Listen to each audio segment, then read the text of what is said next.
Well, good morning to this pretty gloomy Dutch summer or fall-ish day. Today is made better by the fact that I'm riding this 2024 Yamaha MT-09 for the next 24 hours to basically see what it's like, because over the past few years I've never really cared that much about the MT-09. I always felt like it's a bit too fast, a bit too extreme for my kind of riding, but I've never properly tested one for a longer amount of time. And seeing these things out on the road, the 4th generation, with Yamaha completely changing the design from the 3rd generation, I just think these things look amazing. So let's hop on and I'll tell you what it's like.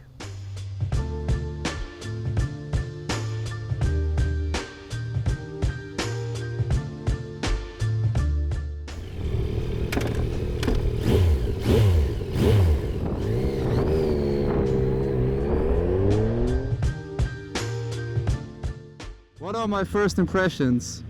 The seating position is pretty supermotory. You've got this really thick wide handlebar, which gives you a lot of leverage to throw it into corners.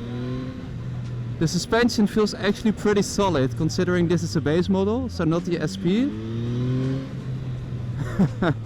But the overwhelming thing is, I think it's always been with the MT-09, is the engine. It's still a mighty, powerful, torquey, revvy, great sounding motor.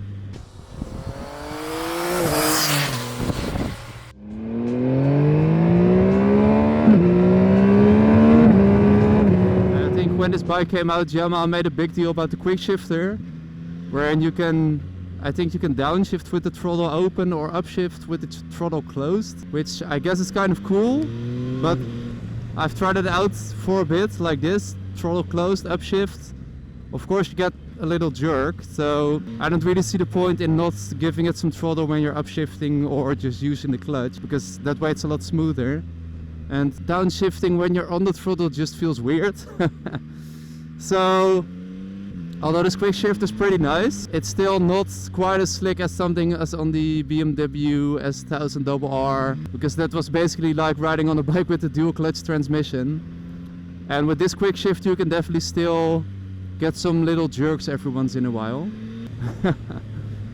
Oh, it's a lot of fun to throw around these corners though. It's still way too fast for me. Like, I've barely gotten out of 2nd gear. And the sick thing about the MT-09 is when you use the quick shifter up in the higher RPMs, you get this little like dunk. Ah, there's the pop. And it sounds amazing, but I've barely heard it because there's so much power. It's quite hard to use on these narrow country lanes. See, like, already being kind of illegal. But once you accept the fact you're going probably a bit too fast. Ooh, gravel. It is quite enjoyable. Like, I'm not too frustrated with the inability to use all of the power, because yeah, it just throws really nicely side to side. It feels quite light on its feet, but still planted. And although it is a bit quiet, you do have these like noise grates on the tank, which give you a nice bit of induction noise. Okay, let me slow down for these people over here. It's a shame because these are some nice corners, but of course I want to be respectful of everyone around here. And there's a bit of gravel. But I do find myself leaning forwards over the bars just a little, and yeah, kind of muscling this bike around like it's a supermoto or an adventure bike or something. So, still no pop, that's a shame. I've been kind of like chasing that pop. It's like a reward, but it's not a good reward for your license. Yeah. This is probably a bike you're going to be able to lose your license on pretty quickly. So what else? This new dash I actually quite like. I know the dash on the 3rd gen MT-09 got quite a bit of hate because it was quite small and it didn't have a lot of functionality. But I didn't mind it that much. I actually quite liked it because it was quite simple. And this one does have a lot of adjustability, and it's really sharp actually, and it has good contrast. It's quite big. So yeah, it's quite nice. Now moving on to the switchgear, which is also all new. It's quite chunky, there's a lot of buttons. It's quite big on the handlebars. It takes up a lot of space.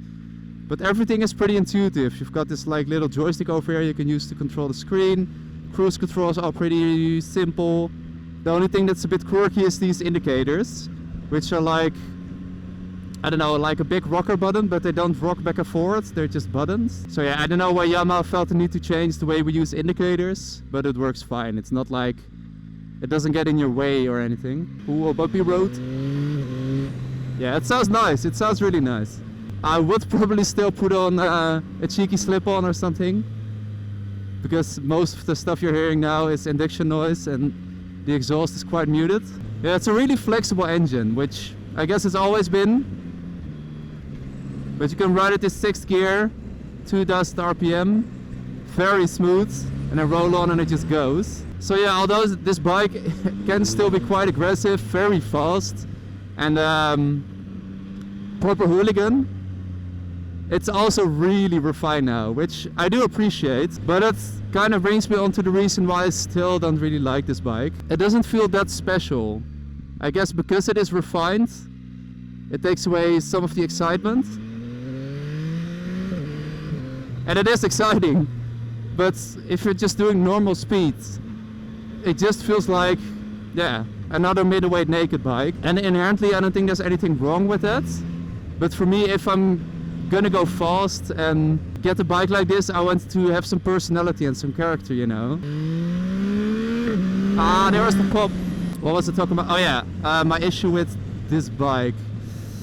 So yeah, as you just saw, just doing a little pull, running it out in 1st and 2nd gear, you're already way above the speed limit. And yeah, of course the speed is exciting, but the bike itself doesn't feel like very alive. And I don't know if that's a fair criticism against a bike like this, but it still prevents me from falling in love with this thing like so many people have over the past years, because this has been an absolute sales success for Yamaha. Don't forget, this is an amazingly popular motorcycle, and I can see why, because it is so versatile and it can be both friendly and a hooligan. But for me, there's just still something missing.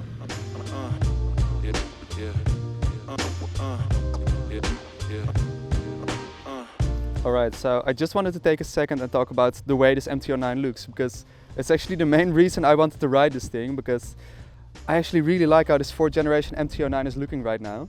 So they've pretty much changed the whole package. So the front headlight is different, the tank is different, the tail section is different. And overall I just think it looks a lot sharper than the old 3rd generation with the round headlight. So yeah, what do you guys think? Let me know in the comments below which generation MT-09 is your favorite looks wise. I'm gonna hop on, go home, and I'll have to hand this thing in back tomorrow. So I'll give you my conclusion then.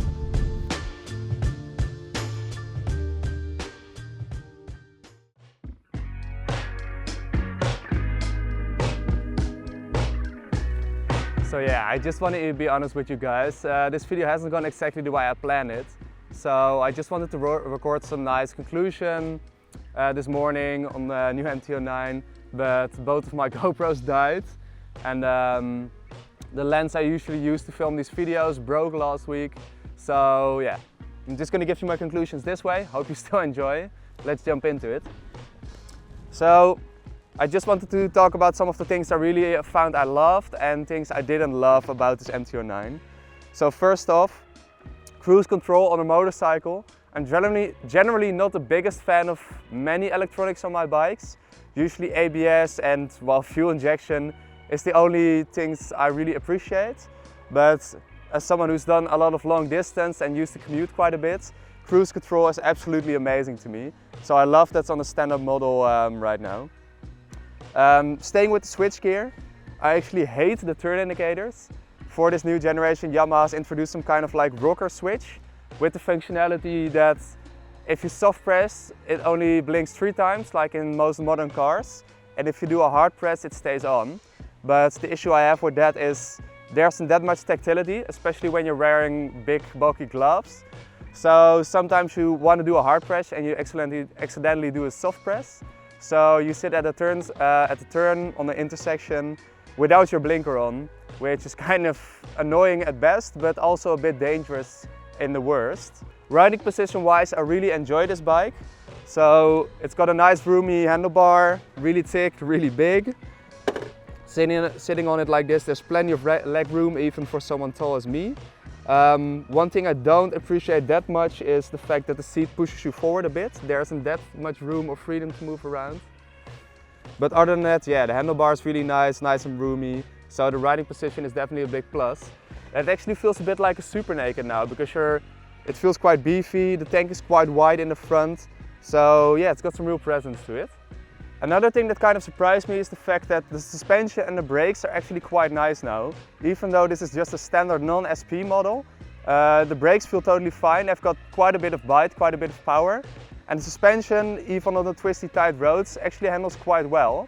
So although I do still see some improvement and I would be interested to see how much better the SP model actually is, the suspension on this bike definitely isn't as budget as it was on the first and second generation base model. So this kind of brings me to my conclusion about this bike. It's been interesting. I still don't think this is the bike for me. I still think it's a bit too fast, a bit too extreme to be honest. But in general, I am really surprised about how nice complete a package this thing has become. You've got pretty much everything you could want, like I said, with the cruise control. You've got all the rider aids you could ever want. The quick shift is quite nice. The value is still quite good. I mean, it is getting quite expensive these days, but I mean, everything is getting expensive. So yeah. While the bike isn't for me, I can definitely still tell why this is one of the most popular naked bikes that's still on the market right now. So that being said, despite all the issues I've had filming this video, I hope you still enjoyed it. If you did, please leave a like, subscribe, leave a comment what you would like to see in the next video, and I'll see you in the next one. Ciao, ciao.